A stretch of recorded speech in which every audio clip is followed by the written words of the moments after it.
ജമാഅത്തെ ഇസ്ലാമി ഒരു സംഘടനയാണ്. അത് ഒരു അന്താരാഷ്ട്ര സംഘടനയാണ്. അവർക്ക് പ്രഖ്യാപിതമായ ലക്ഷ്യങ്ങളുള്ള സംഘടനയാണ്. അവർ മതത്തിൻ്റെ അടിസ്ഥാനത്തിൽ രൂപീകരിക്കപ്പെട്ടിട്ടുള്ള സംഘടനയുമാണ്. അവർ ഒരു രാഷ്ട്രീയ പാർട്ടിയല്ല. ഇന്ത്യൻ ഭരണഘടന അംഗീകരിക്കുന്ന ഒരു രാഷ്ട്രീയ പാർട്ടി അല്ല. അവർ ഗാന്ധിജിയെ കൊന്നത് ഞങ്ങളാണെന്ന് പ്രഖ്യാപിച്ചതിൻ്റെ അടിസ്ഥാനത്തിൽ ആളെ അറസ്റ്റ് ചെയ്ത് കേസെടുത്തയാളാണ്. അവർ വന്ന് ഈ CPM-ൻ്റെ പാർട്ടി സെക്രട്ടറിയുമായി ഒരു വേദി പങ്കിടുന്ന ചിത്രങ്ങളാണ് കഴിഞ്ഞ ദിവസങ്ങളിൽ പത്രത്തിൽ കണ്ടത്. അതെ, അപ്പോൾ അതിൻ്റെ തൊട്ടിപ്പുറത്ത് മദനിയിരിപ്പുണ്ട്. കേരള സംസ്ഥാനത്ത് ഇപ്പോൾ നിലമ്പൂർ ഒരു ഉപതെരഞ്ഞെടുപ്പ് നടക്കുകയാണ്. മുൻപെങ്ങും കേരളത്തിൽ കാണാത്തക്ക തരത്തിലുള്ള ഒരു വർഗീയമായിട്ടുള്ള തെരഞ്ഞെടുപ്പാണ് നിലമ്പൂർ കാണുന്നത്. അത്തരത്തിലൊരു തെരഞ്ഞെടുപ്പ് രാഷ്ട്രീയത്തോട് അങ്ങയുടെ അഭിപ്രായം എന്താണ്? ഞങ്ങളൊക്കെ വളരെ ചെറിയ പ്രായത്തിൽ മുതൽ കേരളത്തിലെ രാഷ്ട്രീയവുമായി ബന്ധപ്പെട്ടു വന്നു. എൻ്റെ പിതാവ് ഇവിടെ സ്വാതന്ത്ര്യ സമര സേനാനിയായി സ്വാതന്ത്ര്യ സമരത്തിൽ പങ്കെടുത്തുകൊണ്ട് രാഷ്ട്രീയ പ്രവർത്തനം തുടങ്ങി. അതിനുശേഷം കേരളത്തിലെ പൊതുപ്രവർത്തന രംഗത്ത് നിറഞ്ഞു നിന്ന ഒരു വ്യക്തിത്വമാണ്. അപ്പം ഞങ്ങളൊക്കെ കൊച്ചിലെ മുതലേ കേരള രാഷ്ട്രീയവുമായി അടുത്ത് നിന്ന് കണ്ടു വരുന്ന ഒരു കാര്യമാണ്. അന്നൊക്കെ ഞങ്ങളുടെ ഓർമ്മയായ കാലം തൊട്ട് കേരള രാഷ്ട്രീയം നല്ലതുപോലെ അടുത്ത് നിന്ന് മനസ്സിലാക്കാൻ ശ്രമിച്ചിട്ടുള്ള ഒരു എളിയ പ്രവർത്തന നിലയിൽ അന്നൊക്കെ മതവും രാഷ്ട്രീയവുമായി കൂട്ടിക്കുഴച്ചുകൊണ്ടുള്ള ഒരു സംരംഭം ഇന്ന് കാണുന്നതിൻ്റെ ഒരു ചെറിയ ശതമാനം പോലും ഉണ്ടായിരുന്നു. എല്ലാവരും മതേതരമായിട്ടാണ് ചെണ്ടത്. നമ്മളൊക്കെ തന്നെ ഏതെങ്കിലും ജാതിയുടെയോ മതത്തിൻ്റെയോ പേരിൽ രാഷ്ട്രീയത്തിൽ അത് കൂട്ടിക്കലർത്തുന്നതിൻ്റെ പ്രശ്നമേ ഉണ്ടായിരുന്നില്ല. പക്ഷേ ഇന്ന് നിർഭാഗ്യവശാൽ എന്ത് കാര്യമുണ്ടായാലും അതിലെല്ലാം മതവും വർഗീയതയും ജാതിയും മതവും ഒക്കെയാണ് കാര്യങ്ങൾ തീരുമാനിക്കും. കേസെടുക്കുന്നത് വരെ ഇപ്പോൾ എന്തെങ്കിലും ഒരു ചെറിയ സംഭവം ഉണ്ടായാൽ കേസെടുക്കുന്നത് വരെ ജാതിയുടെയും മതത്തിൻ്റെ പേര് ഇപ്പോൾ അതിൻ്റെ വകുപ്പുകൾ ഉപയോഗിക്കാൻ ശ്രമിക്കുന്ന ഒരു വളരെ തരം താഴ്ന്ന ഒരു രാഷ്ട്രീയ സാഹചര്യങ്ങളിലേക്കാണ് കേരള രാഷ്ട്രീയം ചെന്ന് നിൽക്കുന്നത്. ഇതിന് ആരാണ് ഉത്തരവാദികളെന്ന് വെച്ചാൽ നമുക്കറിയാം. ഇന്നിപ്പം കഴിഞ്ഞ ഒരു 11 വർഷമായി കേന്ദ്രത്തിൽ അധികാരത്തിൽ വന്ന BJP-യെ സംബന്ധിച്ചിടത്തോളം അവരുടെ പ്രഖ്യാപിതമായ ഒരു ലക്ഷ്യമുണ്ട്, ഒരു ഹിന്ദു രാഷ്ട്രം. അതാണല്ലോ അവർ പ്രഖ്യാപിത രാഷ്ട്രം. അത് ആ 11 വർഷത്തെ മോഡിയുടെ ഭരണം ആരംഭിച്ചതും തൊട്ട് ഒരു ഹിന്ദു രാഷ്ട്രം എന്ന അവരുടെ RSSൻ്റെ സങ്കല്പത്തിലേക്ക് കാര്യങ്ങൾ നീക്കുന്നു എന്നത് മറ്റ് മതവിശ്വാസികളെ സംബന്ധിച്ചിടത്തോളം ആകാംക്ഷ ഉളവാക്കുന്നതാണ്. പക്ഷെ അവിടെയാണ് ഈ രാജ്യം ഭരിക്കുന്ന പാർട്ടിയുടെ നേതാവ് എന്ന നിലയിൽ മോഡി കാണുന്നത്. ഇന്ത്യ എന്ന് പറയുന്ന ഒരു വിവിധ മതസ്ഥരായ ആളുകൾ വളരെ സാഹോദര്യത്തോടു കൂടി ജീവിച്ചു പോകുന്ന ഒരു രാജ്യമാണ്. നമുക്ക് സ്വാതന്ത്ര്യത്തിന് ശേഷം ഇന്ത്യയിൽ സ്വാതന്ത്ര്യത്തിനോട് അടുത്ത് ചേർന്ന് നമുക്ക് ഒരു മതത്തിൻ്റെ അടിസ്ഥാനത്തിൽ ഒരു ഭിന്നിച്ചു പോയൊരു രാഷ്ട്രം തന്നെ ഉണ്ടായ ഒരു സാഹചര്യം. പക്ഷേ അന്നും ഇപ്പോൾ ഇന്ത്യയിൽ ഇന്തോനേഷ്യ കഴിഞ്ഞാൽ ഏറ്റവും കൂടുതൽ ഇസ്ലാം മതവിശ്വാസികൾ ജീവിക്കുന്ന ഒരു രാഷ്ട്രമാണ് ഇന്ത്യ. പക്ഷേ അവിടെ ഈ അടുത്ത കാലത്തുണ്ടായിട്ടതുപോലുള്ള ഒരു വർഗീയ സ്പർശ ഒരിക്കലും ഉണ്ടായിട്ടില്ല. പക്ഷെ ഇപ്പോൾ ഈ വളർന്നു വരുന്നത് ഇപ്പോൾ നിലമ്പൂർ തന്നെ ഇപ്പോൾ ഓരോ ദിവസവും ഓരോ പ്രസ്താവനയുമായിട്ട് ഇപ്പോൾ ഹിന്ദു മഹാസഭ, പിന്നെ ജമാഅത്തെ ഇസ്ലാമി എന്നൊക്കെ പറഞ്ഞുകൊണ്ട്.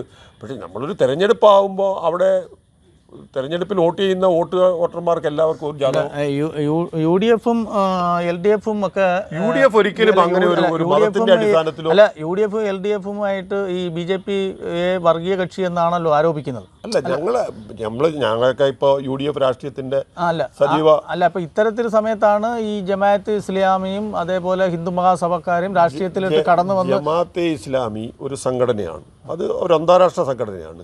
അവർക്ക് പ്രഖ്യാപിതമായ ലക്ഷ്യങ്ങളുള്ള സംഘടനയാണ്. അവർ മതത്തിൻ്റെ അടിസ്ഥാനത്തിൽ രൂപീകരിക്കപ്പെട്ടിട്ടുള്ള സംഘടനയുമാണ്. അവർ ഒരു രാഷ്ട്രീയ പാർട്ടിയല്ല.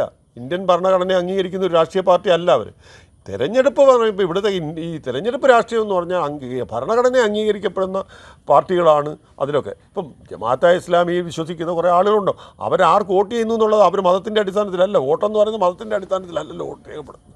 ഒരു ഇന്ത്യൻ പൗരൻ എന്ന നിലയിൽ അവർക്കുള്ള അവകാശം അവർ രേഖപ്പെടുത്തും.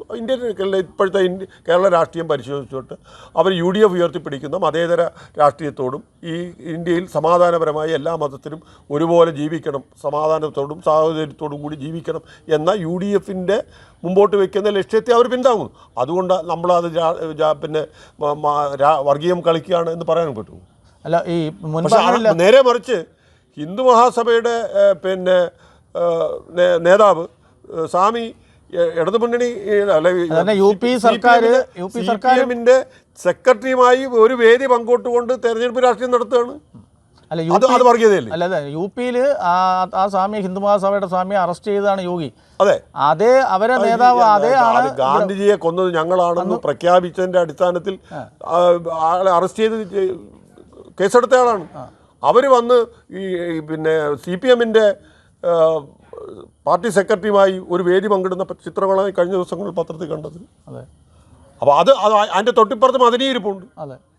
അപ്പം ഇതെല്ലാം ഞാൻ പറഞ്ഞ മത സംഘടനകൾ അല്ലെങ്കിൽ വർഗീയ സംഘടനകൾ അവരുടെ പാട്ടിന് വിടണം. അവരെ രാഷ്ട്രീയത്തിൽ കൊണ്ടുവരാൻ പാടില്ല, രാഷ്ട്രീയമായി അവരെ കാര്യങ്ങളിൽ ഇടപെടാൻ പാടില്ല. അതാണ് ഞങ്ങളുടെയൊക്കെ പ്രഖ്യാപിതമായത്. മതത്തിൻ്റെ അടിസ്ഥാനത്തിൽ അവർക്ക് സംഘടനകളുണ്ടാവും, അവർ സംഘടനാപരമായ അവരുടെ അവകാശങ്ങളുണ്ടാവും, അതൊക്കെ അവർ ചെയ്തോട്ടെ. പക്ഷേ തിരഞ്ഞെടുപ്പ് പോലെയുള്ള രാഷ്ട്രീയത്തിൽ മതത്തിൻ്റെ അടിസ്ഥാനത്തിൽ വേണം ഇതൊക്കെ തീരുമാനിക്കാൻ എന്ന് പറയുന്നതിനോട് യോജിക്കാൻ കഴിയില്ല. അല്ല, ഈ നിലമ്പൂരിലെ തെരഞ്ഞെടുപ്പിന്റെ ഫലപ്രഖ്യാപനത്തോടുകൂടി ഇത്തരം നീക്കങ്ങൾ ഞങ്ങളൊക്കെ ആഗ്രഹിക്കുന്നത് അതാണ്. ഈ ഒരു തെരഞ്ഞെടുപ്പോടുകൂടി ഈ വർഗീയവൽക്കരണം, ഈ ഓരോ കാര്യത്തിലും, ഓരോ കൊച്ചു കാര്യത്തിൽ പോലും വർഗീയത കാണുകയും മതത്തിൻ്റെയും ജാതിയുടെയും ഒക്കെ അടിസ്ഥാനത്തിൽ കാര്യങ്ങൾ കാണുക എന്ന് പറയുന്ന ഒരു തരംതാണ നിലയിലേക്ക് കാര്യങ്ങൾ കൊണ്ടുപോകാൻ പാടില്ല എന്ന് തന്നെയാണ് ഞങ്ങളുടെ. അതിന് ആര് ശ്രമിച്ചാലും പക്ഷേ ഞങ്ങൾ പറയുന്നു, ഞങ്ങളൊക്കെ UDF വളരെ സസന്നിഗ്ധമായിട്ട് ഞങ്ങൾ പറയുന്നു, ഞങ്ങൾ മതേതരത്വം, മതസൗഹാർദ്ദവും മതേതരത്വവും ഉയർത്തിപ്പിടിക്കുന്ന ഒരു രാഷ്ട്രീയ മുന്നണിയാണ്. എന്തുകൊണ്ട് CPM വന്നപ്പം ഇപ്പോഴൊരു അപ്പോൾ CPM-ന് ഇപ്പോൾ അവർ ഇപ്പം നിലമ്പൂരിൽ തന്നെ കഴിഞ്ഞ 2 തെരഞ്ഞെടുപ്പിൽ ഈ അൻവറിനെ ഉപയോഗിച്ച് അവർ കളിച്ചതെന്താണ്? ഈ വർഗീയതയാണ് അവിടെ കളിച്ചുകൊണ്ടിരുന്നത്. ഇപ്പോൾ അത് അൻവറുമായി കാര്യങ്ങളുമായിട്ട് മുമ്പോട്ട് പോകാൻ കഴിയാത്തൊരു സാഹചര്യം അവർക്കുണ്ടായി. അതുകൊണ്ടാണ് അവർക്ക് BJP-യെ പിണക്കാൻ വയ്യ. BJP-യെ പിണക്കാതിരിക്കാൻ വേണ്ടി അൻവറിനെ പിണക്കി. അൻവർ ഇല്ലെങ്കിലും കുഴപ്പമില്ല, BJP-യെ പിണക്കാൻ ഒക്കില്ല. അങ്ങനെ ഒരു സമീപനമാണ് ഇപ്പോൾ CPM എടുത്തിരിക്കുന്നത്. അത് ഞാൻ പറഞ്ഞ ആരായാലും ശരി, CPM തന്നെയാണ് ഈ അവിടുത്തെ പ്രത്യേകിച്ചും മലപ്പുറം പോലെയുള്ള ജില്ലകളിലെ പിന്നെ പ്രത്യേക സാഹചര്യങ്ങൾ മുതലെടുക്കുന്നതിന് ആ വർഗീയത എങ്ങനെ ഉപയോഗിക്കാമെന്നുള്ളത് CPM ശ്രമിച്ചതിൻ്റെ ഫലമാണ് ഈ അൻവറൊക്കെ ഉണ്ടായത്. അത് ഈ തെരഞ്ഞെടുപ്പോടുകൂടി ഈ നിലമ്പൂരിലെ തെരഞ്ഞെടുപ്പ് കഴിയുമ്പോഴത്തേക്കെങ്കിലും ഇതിനൊക്കെ ഒരു അവസാനം ഉണ്ടാകണം എന്നാണ്. ജില്ലകളിലെ പിന്നെ പ്രത്യേക സാഹചര്യങ്ങൾ മുതലെടുക്കുന്നതിന് ആ വർഗീയത എങ്ങനെ ഉപയോഗിക്കാമെന്നുള്ളത് CPM ശ്രമിച്ചതിൻ്റെ ഫലമാണ് ഈ അൻവറൊക്കെ ഉണ്ടായത്. അത് ഈ തെരഞ്ഞെടുപ്പോടുകൂടി ഈ നിലമ്പൂരിലെ തെരഞ്ഞെടുപ്പ് കഴിയുമ്പോഴത്തേക്കെങ്കിലും ഇതിനൊക്കെ ഒരു അവസാനം ഉണ്ടാകണം എന്നാണ്.